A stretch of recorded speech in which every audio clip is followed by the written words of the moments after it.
Justiça americana impede que Trump continue com seu tarifaço. Inclusive, o presidente alega que foi uma decisão totalmente política e que, se a decisão for levada para frente, seria um desastre para a economia do país. Será que vai rolar? Falar um pouquinho também, galera, sobre a Rússia, que culpa os ucranianos pelos desastres que aconteceram ali em Kiev, pela morte de civis, crianças, e entender exatamente o contexto, enquanto Putin, em entrevista à mídia chinesa, garante que é irrestrito o apoio que dará aos seus aliados dos BRICS, não só a China, mas também a Rússia, inclusive nas propostas de reforma dos organismos multilaterais, como, por exemplo, o Conselho de Segurança da ONU, o FMI e o Banco Mundial. Falar um pouquinho também sobre as palavras super importantes da Venezuela, que garantem que se os Estados Unidos se atreverem a fazer uma incursão militar, será um pesadelo sem fim para o território americano e que as milícias bolivarianas estão totalmente preparadas para conter o país mais imperialista e genocida da história. Será, galera, que a Venezuela consegue fazer com que os americanos sofram uma nova guerra do Vietnã? Para finalizar, falar um pouquinho também sobre a União Europeia, que deve acabar com as decisões por unanimidade por uma pressão da oposição em relação à postura de Viktor Orbán e Robert Fico. O que tá rolando, hein? Se vocês querem entender um pouco mais sobre esses assuntos, e muito mais também sobre geografia, geopolítica, atualidades, política, polêmicas, enfim, tudo para você se manter sempre bem atualizado, já se inscreve no canal, deixa seu like, compartilha esse vídeo, que eu, professor Ricardo, conto muito com a sua ajuda. Belezinha? Pessoal, presta atenção que eu tenho uma super oportunidade para você, que é ter acesso à conta da Nomad e comprar os seus dólares com um baita desconto. Para quem não sabe, a Nomad é a maior e melhor conta internacional do Brasil, democratizou o acesso aos dólares. É super simples, você faz ali, galera, um Pix para sua conta Nomad.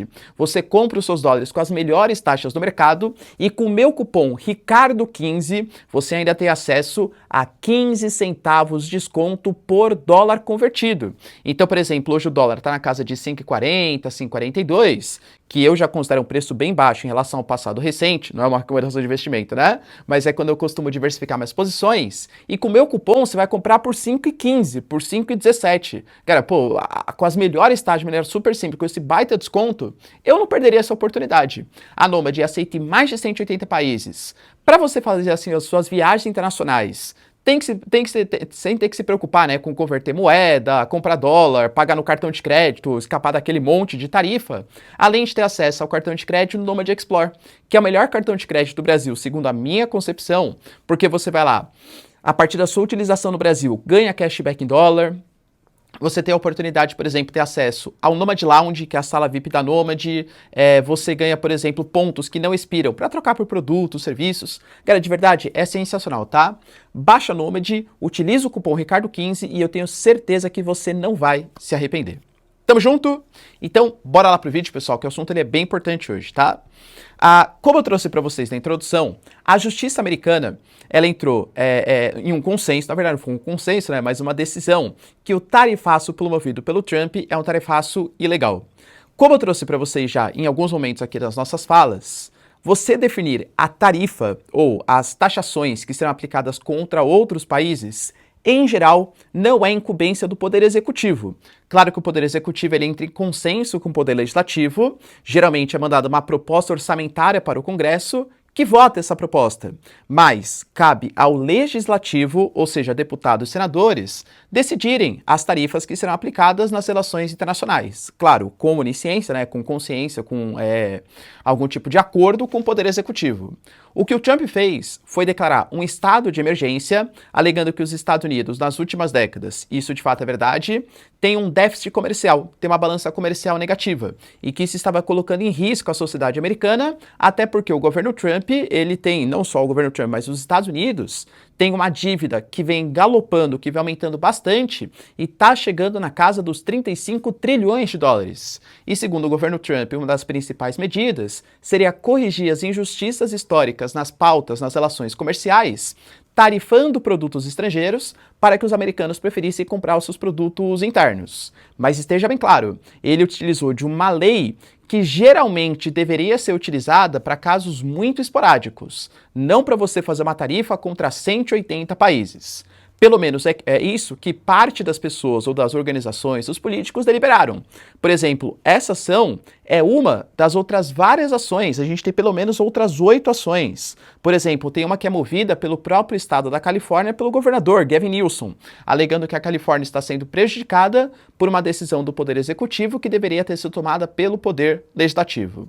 A ideia é que o tarifaço ele vai ficar somente agora até o dia 14 de outubro, porque é a data que vai permitir com que o Trump recorra à Suprema Corte dos Estados Unidos. Segundo a deliberação dos juízes, foi um tribunal, o Tribunal de Apelação do Circuito Federal, que votou por 7 votos a 4, lembrando que a maior parte desses juízes foram de fato indicados pelos democratas. Dos democratas, se não me engano, foram 8, e 2 votaram contra, alguns republicanos, foram indicados por republicanos. Alguns votaram favorável, mas grande parte dos democratas votou contra o Trump, que são a maioria desses juízes, e grande parte dos republicanos votou favorável ao Trump, que são a maioria dos juízes, até por isso essa derrota, o que os juízes colocaram na decisão? Que o estatuto confere ao presidente autoridade significativa para tomar diversas ações em resposta a uma emergência nacional declarada, mas nenhuma dessas ações inclui implicitamente o poder de impor tarifas, tributos ou similares, nem mesmo o poder de fazer algum tipo de taxação, que é o que eu falei para vocês. Supostamente, segundo a Justiça, ele abusou da autoridade de uma lei que deveria ser utilizado para questões emergenciais. Ah, professor, mas está certo, está errado, enfim, Cara, de novo, se é muito complexo a gente saber de decisões judiciais do Brasil, eu não sou advogado, não entendo da Constituição americana, quanto mais de decisões, tomadas lá nos Estados Unidos. No final das contas, isso vai ser decidido pela Suprema Corte até meados de outubro. O Trump fala que não tem chance de derrota, inclusive ele até colocou, que se as tarifas forem eliminadas, seria um desastre total. Os Estados Unidos não tolerarão mais enormes déficits comerciais e injustas tarifas, além de barreiras comerciais não tarifárias impostas por outros países.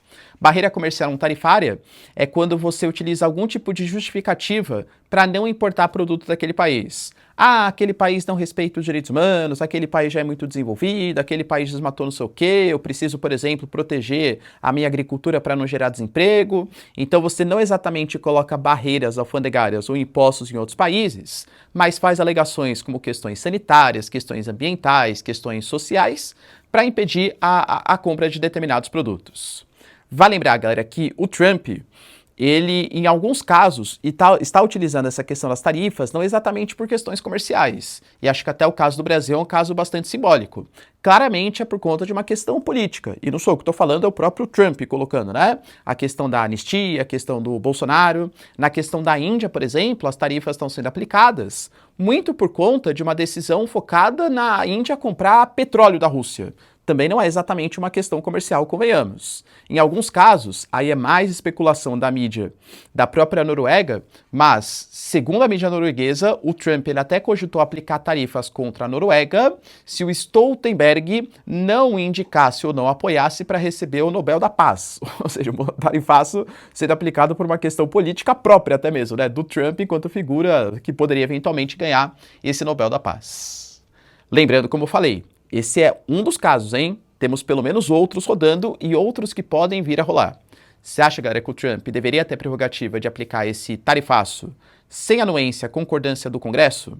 Vai lembrar que nesse momento, por enquanto, o Congresso é de maioria republicana, apoia o Trump. Inclusive a Suprema Corte também é de maioria não republicana, mas maioria conservadora. Vão aguardar aí os próximos passos, mas pode ser que a Justiça dê um carteiraço ali no Trump e impeça suas tarifas estrangeiras. Enquanto isso, galera, a gente viu que a Rússia ela fez uma resposta aos ataques que a Ucrânia fez nas refinarias, aos pontos de petróleo. Isso é um ponto bem importante, O mês de agosto foi o mês em que a Ucrânia conseguiu ataques bem estratégicos contra posições super importantes economicamente da Rússia, porque são posições relacionadas ao refino, à distribuição, ao processamento de petróleo, que, segundo a própria Rússia, diminuiu em cerca de 20% a capacidade da Rússia de processar, de produzir petróleo, que é o que sustenta aí, gás natural, o conflito contra a Ucrânia. Em resposta, a Rússia fez ataques contra algumas cidades, inclusive contra Kiev, trazendo a morte de civis, incluindo crianças. A grande questão é que isso, até por ter pegado em uma representação diplomática da União Europeia, também do Reino Unido, isso trouxe críticas contra o regime do Putin e a União Europeia considera colocar o seu 19º pacote de sanções, incluindo sanções secundárias, e nem o governo Trump gostou, alegando que ficou totalmente insatisfeito. E aí, qual que é a acusação da Ucrânia? Tá vendo? A gente ataca a infraestrutura. Mesmo que seja infraestrutura econômica e não militar, porque é a questão do petróleo, os nossos alvos não são civis.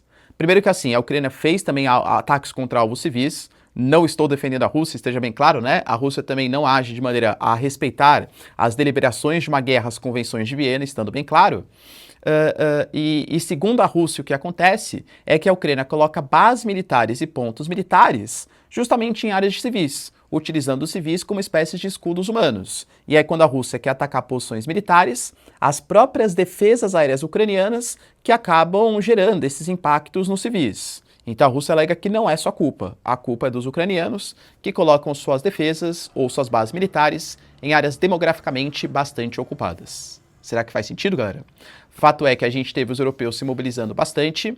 O Macron falou, por exemplo, que se o Putin não responder até segunda-feira se ele vai se encontrar ou não com Zelensky, fica mais uma vez claro que o Putin enrolou e enganou o presidente Trump na sua reunião do Alasca, e o Friedrich Merz estaria produzindo drones em conjunto com a Ucrânia no território ucraniano, enquanto vários países europeus financiaram equipamentos, inclusive equipamentos mísseis que podem ser destacados e atacar posições na própria Rússia dos Estados Unidos. O Trump ele deixou bem claro que ele não ia mais ficar cedendo dinheiro, porque bilhões do Biden foram desperdiçados para a Ucrânia.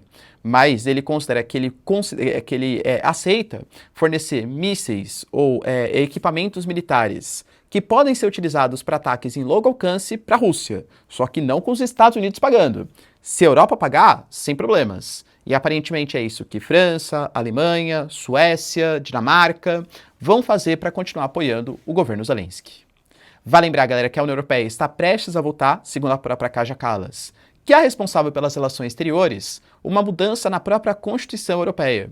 Porque hoje decisões importantes geralmente precisam de unanimidade, com o pacote de sanções, pacotes econômicos. Só que hoje nós temos dois patinhos feios, entre aspas, na União Europeia, que é o Viktor Orbán da Hungria e o Robert Fico da Eslováquia, que geralmente barram propostas que tendem a ser consenso entre os outros países. O que a União Europeia quer fazer é transformar, então, as decisões por unanimidade por decisões por maioria. O que, claro, não deve deixar o Robert Fico e o próprio Viktor Orbán muito felizes com a União Europeia. Enquanto isso, o Garo Putin, que a gente sabe está prestes a fazer uma viagem importante em direção à China para a comemoração dos 80 anos da vitória chinesa sobre os japoneses na Segunda Guerra Mundial, no dia 3 de setembro, que também vai ter a presença de Kim Jong-un e outros líderes, talvez até o Trump, hein, galera? Não desconfirmou, mas também não confirmou, será? Imaginou uma passeata militar na China, Trump, Kim, Putin e Xi Jinping? Galera, seria um dia histórico, hein? Mas acho que o Trump não vai participar, até pelas críticas que pesam contra ele, que supostamente ele seria muito aliado do Xi Jinping, muito aliado do Putin e pouco aliado do Ocidente.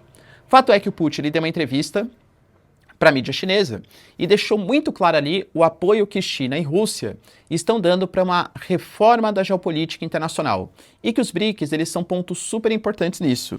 O próprio Putin colocou que a China e a Rússia, por exemplo, apoiam o processo de inclusão de países do sul global no Conselho de Segurança da ONU. E aí, isso, claro, mexe muito com o Brasil, porque o Brasil, historicamente, desde os anos 2000, até antes disso, ele reivindica uma reforma do Conselho de Segurança permanente da ONU, sendo que existe um grupo chamado de G4, que conta com a Alemanha, Japão, Índia e Brasilzão, que são países que alegam que deve haver o fim do poder de veto dos 5 membros permanentes e a entrada de mais países. Isso desde os anos 2000. Hoje em dia, possivelmente, essa reforma do Conselho de Segurança da ONU deveria ter até mais países. Sei lá, países africanos, países mais ali do Sudeste Asiático, né? Pô, você pega os novos tigres asiáticos, eles têm um peso gigantesco na geopolítica internacional. E a Rússia e a China falaram que apoiam o processo, desde que seja meticulosamente estudado. E não só do Conselho de Segurança Permanente da ONU, mas também do FMI, o Fundo Monetário Internacional e o próprio Banco Mundial, que foram instituições criadas naquele contexto pós-Segunda Guerra Mundial, no Acordo de Bretton Woods. O Acordo de Bretton Woods ele acontece antes do final da Segunda Guerra, mas há um contexto já de pós-Segunda Guerra de uma reorganização da economia global. Eles alegam que essas duas organizações fazem sim empréstimos, mas geralmente empréstimos com tarifas muito elevadas para países pobres e exigem contramedidas muito radicais, como por exemplo corte de gastos públicos, privatização, abertura econômica, abrir mão da sua soberania enquanto país para decisões que sejam tomadas por burocratas do FMI e do Banco Mundial e não decisões tomadas por políticos da própria nação que recebeu os investimentos. Ou seja, empresta o dinheiro, mas exige contramedidas muito radicais. E claro que nessa fala, quase que estava implícito, né? Mas fiquem tranquilos, porque se vocês não sabem exatamente como reformar o FMI e o Banco Mundial, nós aqui dos BRICS sabemos. Temos um NDB, National Development Bank, que pode cumprir exatamente essas funções. Acho que é uma decisão super importante, uma fala importante, porque mostra, a China mesmo falou ontem, que vai apoiar o Brasil na reciprocidade que o próprio governo brasileiro falou, que deve colocar contra os Estados Unidos por conta das tarifas, e apoia a reivindicação do Sul Global, inclusive, claro, do Brasilzão, de reforma desses organismos multilaterais. Vai lembrar que esse ano, a reunião do G20, que talvez seja o organismo que discute economia, que consegue ainda juntar os países dos BRICS, os mais importantes, com o G7, as economias mais desenvolvidas do globo, vai ser sediada na África do Sul. E claro, a África do Sul é um país do Sul Global, inclusive que tem como proposta a reforma do Conselho de Segurança, a reforma da FMI e a reforma do Banco Mundial. O Putin falou que concorda e que ia apoiar a pauta de Cyril Ramaphosa nessa reunião do G20. Para finalizar, pessoal, tivemos também declarações impactantes, mais uma vez, da Venezuela. A gente teve a vice-presidente do país colocando que a Venezuela vai ser um pesadelo para os Estados Unidos se os americanos ousarem atacar. A própria agência Reuters fala de equipamentos militares, submarinos, aviões espiões, que estão se aproximando da costa venezuelana e que na semana que vem o ataque deve acontecer.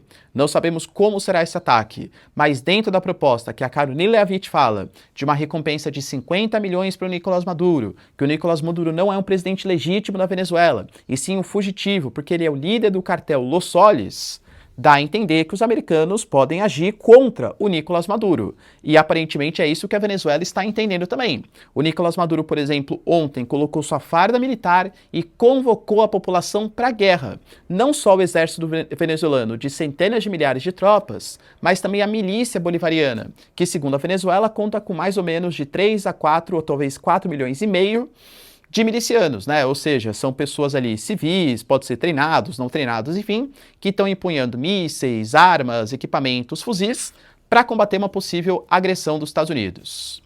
A gente teve a Delcy Rodrigues colocando que aqueles que estão pensando lá no norte, ou seja, nos Estados Unidos, né, em uma agressão militar contra a Venezuela, saibam que vocês sairão muito mal. Será pior se vocês usarem uma agressão, será muito pior. Seremos uma calamidade, seremos seu pior pesadelo e isso significará a desestabilização de todo o continente sul-americano.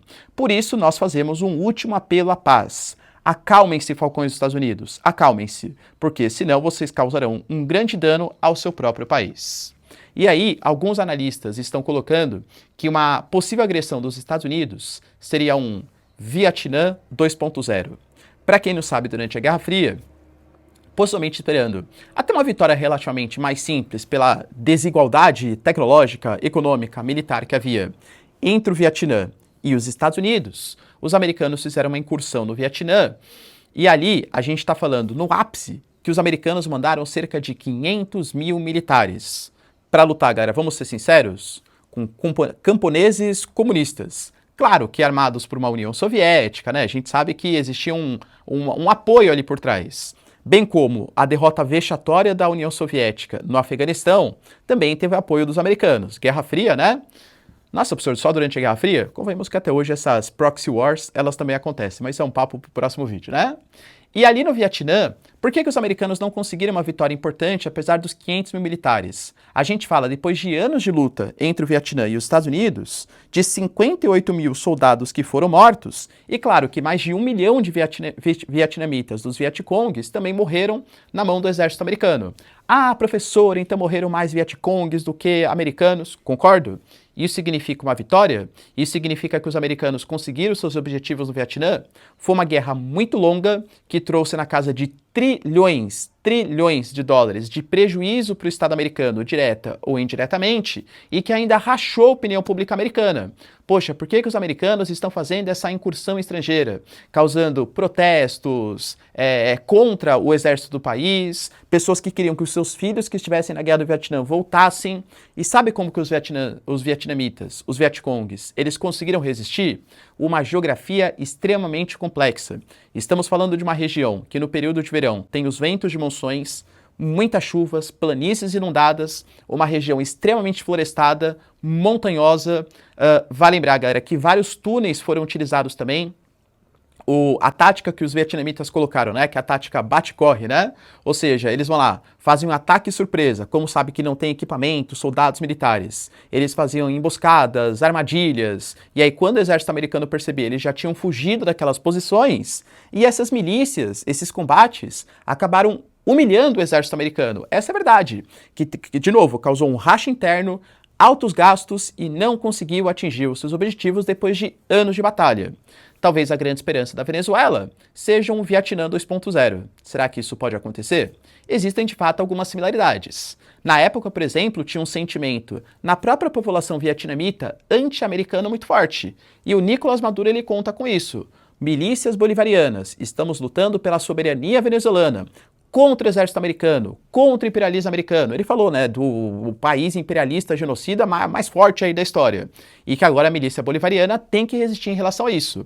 A Venezuela é um país também que conta com grandes montanhas, acesso geográfico é complicado, porque por mais que tenha sim um litoral, mas estamos falando, por exemplo, de fronteiras que estão bastante montanhosas, é a região ali do escudo das Guianas, existe uma formação mais serrana, né? A geografia, ela de fato é bastante complexa na Venezuela, e claro que existem as grandes cidades, mas que pode formar, por exemplo, as guerrilhas urbanas. E para os americanos invadirem, claro que seria muito mais complexo. O professor quer dizer então que a Venezuela vai resistir. Ontem mesmo o Nicolás Maduro falou que os americanos não conseguem entrar na Venezuela. Mas há um contraponto. Estamos falando de um momento completamente diferente, mais de 50 anos depois da Guerra do Vietnã. A inteligência é muito mais bem apurada, ataques de precisão, drones, por exemplo, sendo amplamente utilizados como equipamentos de combate. O exército americano tem uma discrepância muito mais significativa com a Venezuela e uma proximidade geográfica muito maior, fora que existem uma capacidade muito mais estratégica hoje. E claro que os americanos, eles contam, ou eles tendem a apoiar a ideia que uma incursão não teria toda essa resistência da Venezuela, porque eles consideram que a população venezuelana hoje está dividida. Porque se a oposição está certa, cerca de 70% da população venezuelana nas últimas eleições votou na Maria Corina Machado, no Edmundo Gonzalez, na oposição. Então, uma incursão dos Estados Unidos estrangeira não teria toda essa coesão nacional como houve no Vietnã contra a agressão estrangeira, já que haveria uma resistência interna, um apoio interno da população à queda do governo Nicolás Maduro. E aí, pessoal, qual a interpretação está correta, hein? Será que os americanos conseguiriam facilmente derrubar o governo Nicolás Maduro e contar com o apoio da sociedade venezuelana para a instalação de um novo governo liderado pela oposição ou porque os americanos quiserem colocar ele no poder? Ou será que seria um Vietnã 2.0 na Venezuela, hein? Deixa aí nos comentários, quero saber sua opinião. No mais, galera, se vocês curtiram o vídeo, tamo junto, beijos, abraços e tchau, tchau.